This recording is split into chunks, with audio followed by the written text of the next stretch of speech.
At UFC 249, Francis Ngannou defeated Jairzinho Rozenstruik by KO in just 20 seconds of the first round. For Biggie Boy. Oh! It's over. Rozenstruik is out! Whoa! Ngannou! Out bad! Out cold. Holy smokes! Here's how the MMA community reacted to the vicious KO. Aljamain Sterling tweeted, "Opportunity missed for Ngannou. We all see how things work these days with the company. You have to call your shot. Unfortunately, it's not something we all like to do, but it's the new expectancy it feels. Great win for Ngannou. Hashtag UFC 249. Frankie Edgar tweeted, "Holy shit." Kevin Lee tweeted, "Damn, that was so effing violent." Ben Askren tweeted, "Mike Tyson vs Ngannou. Book it." Michael Bisping tweeted, "Holy shit, holy shit, holy shit."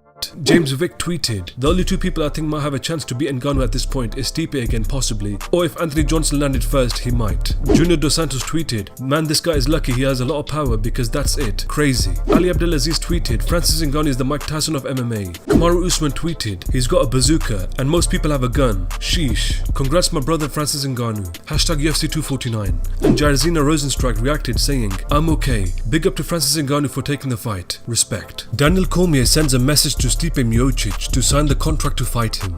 Let's talk about the heavyweight champion of the world. You know, let's get our boy Stipe Miocic to answer the call. Like, come on, man. Answer Still the dragging call. his feet? I saw a interview the other day where he said, you know, if you know, I'm intrigued by the fight between the guys in Florida, you know, but if I fight DC, I fight DC. The trilogy doesn't matter.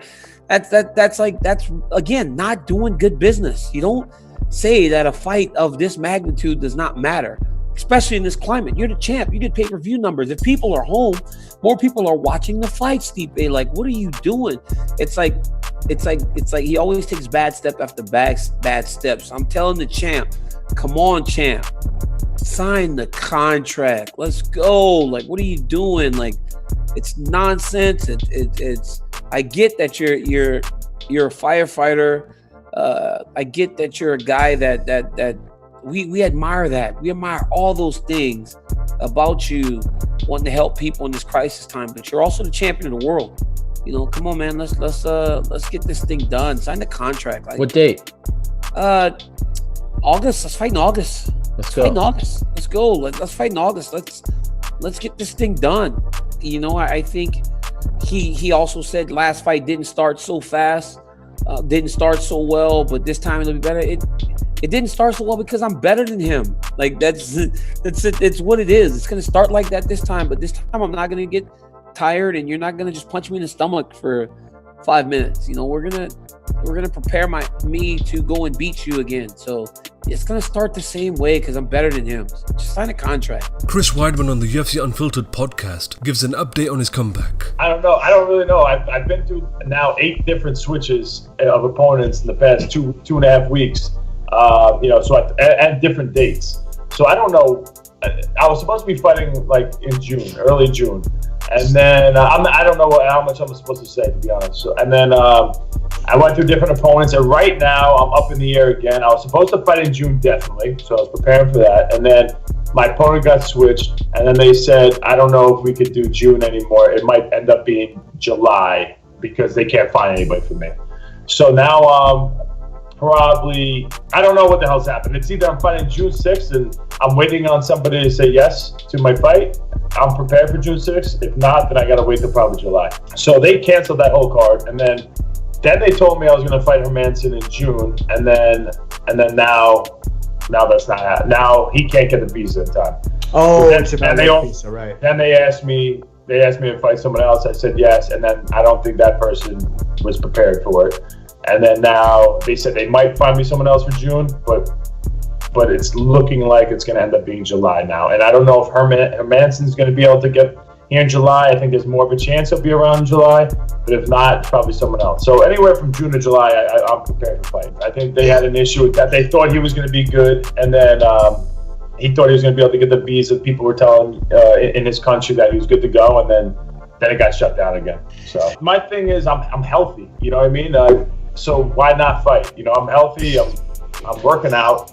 Might as well just get in there and freaking fight. And I don't want to wait too long. Who knows what happens with this whole thing? So I just want to get in the car and go. And I don't really care who it is. At the end of the day, man, I always want to fight I want to fight the best guys in the world. You know, I don't care win or lose, whatever. I want to look back at my resume and be like, yo, I fought the best. I knew it was like to be in there with every single one of those guys. And sometimes I lost, sometimes I won.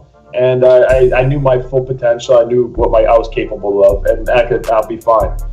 So I don't care who it is. I think anybody offers, no matter who it is, whatever one of those guys that I put out there that I was offered to fight. Everybody's dangerous. You can lose to anybody, and I think you can beat anybody. I just, you know, so why not? Why not? I don't care. And Michael Bisping on the Believe in Me podcast speaks on Oscar De La Hoya wanting to fight Conor McGregor in a boxing match. De La Hoya said he could, you know, he said, I can get 4 good rounds, which was actually a pretty honest assessment of him. He said, I can get in shape, I can get fit enough to do 4 good rounds, and I'd take him out by then. I just think there's absolutely no chance of this fight happening because McGregor, he's got a bigger fish to fry. McGregor would have, he gets nothing from this. You know, the only person that's going to get from this or gain from this would be De La Hoya. De La Hoya gets a big fight, he gets a big payday. McGregor's getting big paydays anyway. He's on the cusp, he's trying to get his title fight. You know, he's trying to get back to be the champion of the world in the UFC.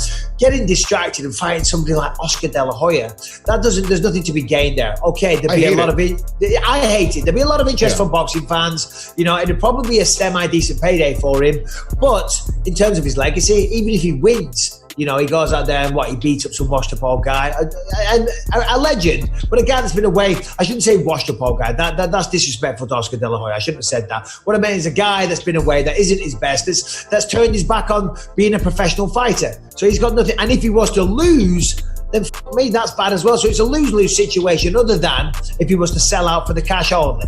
But as I say, he's got enough options of fighting MMA where he's going to make big money anyway. I don't know what his UFC contract is, but, you know, he's paid very well. It'd be really embarrassing, and it's not what it's about. You know, he's a professional sportsman, in my humble opinion, and he's got to be trying to chase greatness, which is what he's doing. He wants to fight for the belt, or he wants to be in the biggest fights possible against relevant contenders. Fighting that Oscar De La Hoya wouldn't do it. I mean, listen, it's all well and good to have those fights, those freak show matchups, those spectacles, those demonstration bouts, if you will, like he did against Mayweather. I mean, that was a solid thing. It was a great fight. Everyone got a lot of fun out of it. The fight delivered. There was a lot of money made for everybody involved. It was great, you know. But now let's get back to real business, which he is doing. You know, I think there's no real talk of a fight happening here. I'm just spitballing. I'm going off the top of my head. But this is just another one of those fantasy things, I think. Anytime you got somebody with a big mouthpiece like McGregor and De La Hoya, they're both in the public eye. If they talk about one another, that's got to be said.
Awesome, beautiful.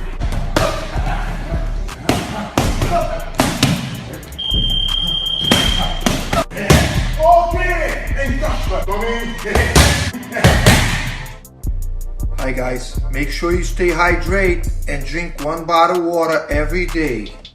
Okay, very good for you.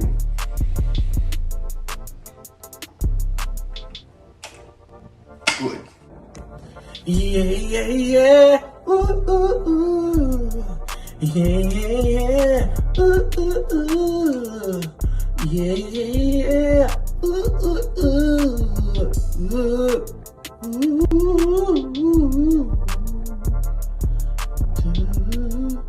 Ooh.